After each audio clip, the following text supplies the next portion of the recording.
नमस्कार दोस्तों, मैं राम नारायण साहित्य सागर ऑनलाइन के इस डिजिटल प्लेटफार्म यूट्यूब चैनल पे आपका स्वागत करता हूं। भारतेंदु हरिश्चंद्र को हम लोग पढ़ रहे हैं। इसके पहले की जो क्लास थी हमारी भारतेंदु हरिश्चंद्र के जीवन परिचय, साहित्यिक परिचय, और अंत में हमने देखा था आचार्य शुक्ल ने इनके बारे में एक कथन कहा था, उसको हम लोग देख चुके हैं। आज हम लोग भारतेंदु हरिश्चंद्र का साहित्यिक परिचय देखने का प्रयास करेंगे। ये भारतेंदु हरिश्चंद्र के ऊपर ये दूसरी क्लास है। ये दूसरी क्लास है। भारतेंदु हरिश्चंद्र का जो साहित्यिक परिचय है, इन्होंने साहित्य की विभिन्न विधाओं में लेखन कार्य किया है। चाहे निबंध, नाटक, कविताएं हों, पुरातत्व से संबंधित लेख भी इन्होंने लिखे हैं। जीवनी, धर्म इत्यादि पर लगभग 250 ग्रंथ इन्होंने लिखा हुआ है। बहुमुखी प्रतिभा के ये धनी हैं। निज भाषा उन्नति है, सब उन्नति को मूल कहा करके इन्होंने हिंदी साहित्य के विकास पर बल दिया। ये पंक्ति दे करके पूछ ली जाती है कि ये पंक्ति किनकी है, तो ये भारतेंदु हरिश्चंद्र की ये पंक्ति है। इनका उद्देश्य, इसी उद्देश्य से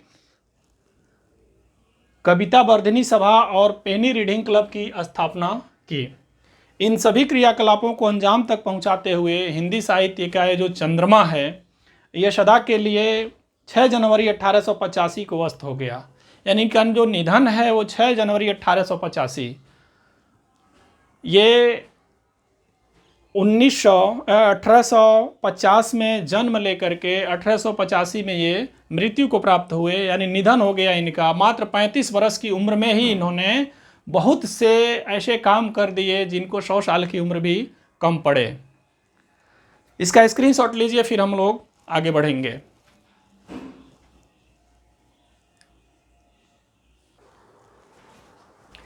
उनके व्यक्तित्व को अगर देखा जाए तो वे साहित्यकार, कर्मठ समाज सुधारक, प्रखर राष्ट्रवादी, अनन्य कृष्ण भक्त और स्पष्टवादी पत्रकार एक साथ वे सब कुछ थे। भारतेंदु यारों के यार, कवियों के कवि, सज्जनों में अति सज्जन। यारों के यार, कवियों के कवि, सज्जनों में अति सज्जन, बाकों में महाबाके। ध्यान देने की बातें हैं ये, बाकों में महाबाके। उन्होंने स्वयं लिखा है, सेवक गुणिजन के चाकर चतुर के हैं। इन्वर्टेड कामा में ले लेते हैं इसको।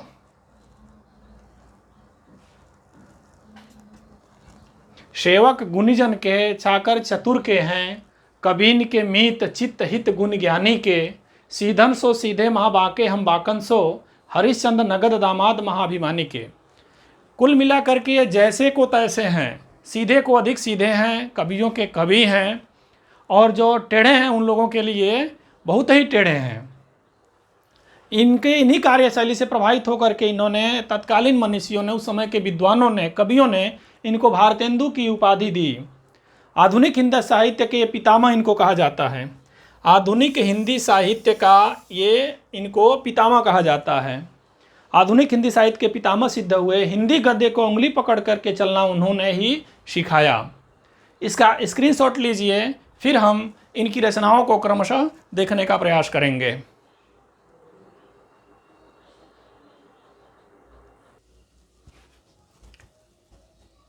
इनकी रचनाओं को हम देख रहे हैं।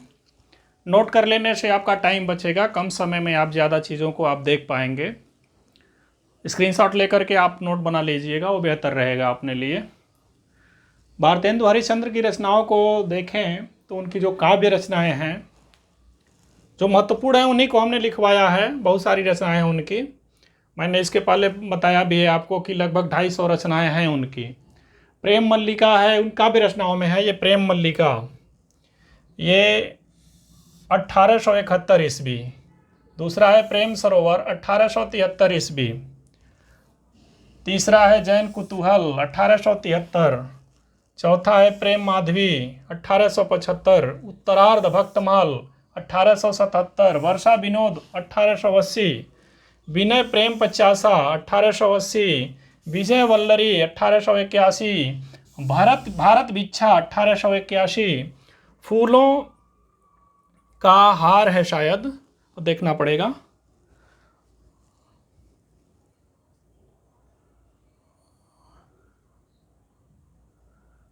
फूलों का गुच्छा, माफ़ कीजिएगा छूट गया है ये, फूलों का गुच्छा, गुच्छा 1882, वेणु गीत 1884, विजयनी विजय वैजयंती 1882। ये उनकी प्रमुख रचनाएं हैं जो बहुत ही महत्वपूर्ण हैं। इनको दे करके इनका आरोही क्रम पूछा जा सकता है, या रचनाओं को दे करके सुमेलित करने वाले प्रश्न आ सकते हैं। जो उनकी अन्य रचनाएं हैं उनका सन लिखने की आवश्यकता नहीं है, सिर्फ इतना जानिए कि ये किनकी रचनाएं हैं। जो है दशरथ विलाप इनका है, रिपनाष्टक है, प्रेमाश्रु वर्षण, निवेदक पंचक, उर्दू का श्यापा महत्वपूर्ण है, तन्मय लीला, प्रेम पचासा महत्वपूर्ण है, सतसई श्रृंगार महत्वपूर्ण है, कार्तिक स्नान, बकरी विलाप ये बहुत ही महत्वपूर्ण है, वैशाख महात्म्य, बंदर सभा महत्वपूर्ण है, व्यंग है, भक्त सर्वस्व भक्ति से संबंधित रचना है, प्रातः सुमिरन भक्ति से संबंधित रचना है, प्रेम तरंग, मुँह दिखावनी, सुनो अंजलि और देवी छद्म लीला। और ये 19वां जो है मार्गशीर्ष महीना पौर्ग पंचम, ये जगह नहीं थी नीचे तो हमने यहाँ पर लिख दिया है। तो ये हैं उनकी प्रमुख रचनाएं। अब इसके आगे वाली क्लास में हम इन रचनाओं से जुड़े तथ्यों को देखेंगे और इनके भारतेंदु हरिश्चंद्र के बारे में कौन से विद्वान ने क्या कहा है उनको हम देखने का प्रयास करेंगे। तो इसका स्क्रीनशॉट लीजिए, फिर हम आगे बढ़ेंगे।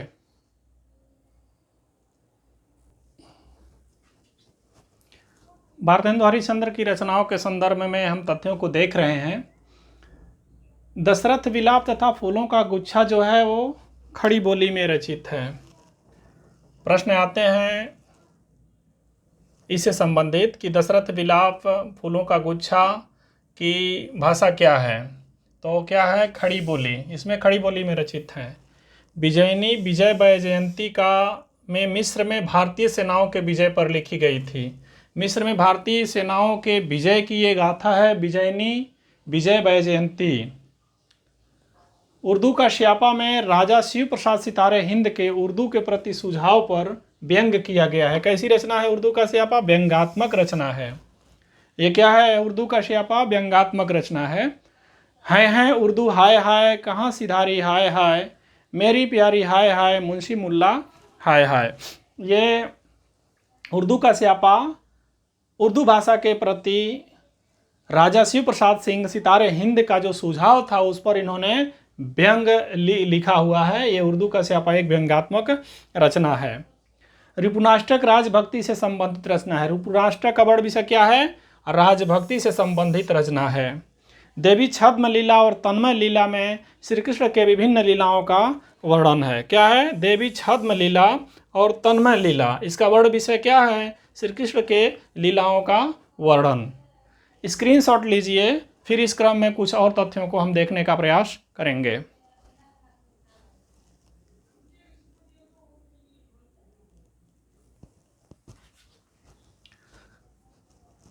काव्य रचनाओं के बारे में हम विशेष तथ्यों को पढ़ रहे थे।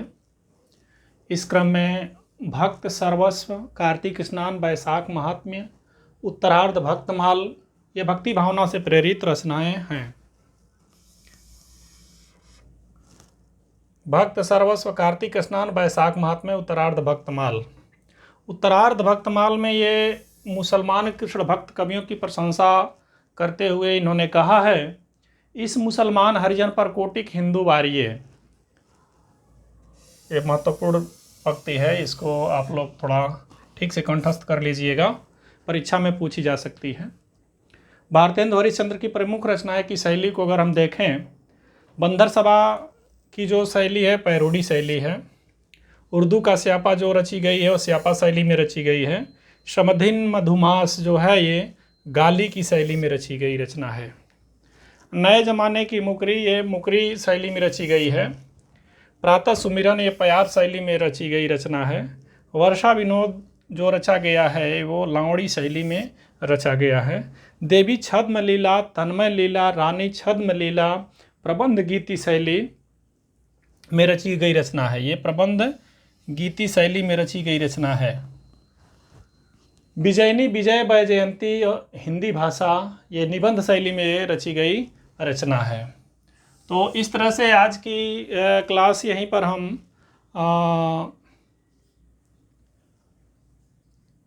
पूरी करेंगे, यहीं पर हम रोक के रखेंगे। अगली कक्षाओं में हम पढ़ेंगे भारतेंदु हरिश्चंद्र की जो भी रचनाएं हैं, हम उनका वर्गीकरण देखेंगे। एक एक रचना को हम बांट करके पढ़ने का प्रयास करेंगे कि कौन सी रचना किस विषय से संबंधित है, उसका वर्ण विषय क्या है, और उन रचनाओं में किन समस्याओं को लेकर के भारतेंदु जी ने उसकी रचना को अंजाम दिया हुआ है। इसी के साथ हमारी क्लास यहीं पर समाप्त होती है। अगर आप लोगों ने हिंदी साहित्य सागर ऑनलाइन को हिंदी साहित्य पढ़ने के लिए सब्सक्राइब नहीं किया है तो प्लीज़ यूट्यूब चैनल पर जाकर के आप लोग सब्सक्राइब कीजिए, बेल आइकन को दबाइए। इसके पहले भक्ति काल के 5 कवियों को हमने बहुत ही गहन तरीके से पढ़ा हुआ है। सूर, तुलसी, कबीर, जायसी और मीरा को हमने बहुत ही डीपली पढ़ा हुआ है। वो सारी क्लासेस को आप लोग देख सकते हैं। UGC net, JRF, TGT, PGT सभी के लिए वो महत्वपूर्ण है। फर्स्ट ग्रेड का लेवल हमने रखा हुआ है उसका। बीए एमए की कक्षाओं के लिए तो बहुत ही महत्वपूर्ण है। इसकी भी भारतेंदु हरिश्चंद्र पे इसके पहले वाली क्लास को जा कर के देखिए। उसमें भारतेंदु हरिश्चंद्र के जीवन, निधन और उनकी पारिवारिक पृष्ठभूमि को बताते हुए हमने उनके काव्यगत जो योगदान है, हिंदी साहित्य का योगदान है, उनकी सामाजिक, आर्थिक सभी पक्षों के ऊपर प्रकाश डालते हुए हमने उनके जीवन परिचय को पढ़ाया हुआ है। जा कर के देखिए। तो इसके तीसरी वाली क्लास में हम उनकी जो रचनाएं हैं उनको लेकर के आए हैं। रचनाओं के वर्ण विषय क्या हैं, उनके बारे में प्रमुख बातें क्या हैं, उनको हम पढ़ने का प्रयास करेंगे। धन्यवाद।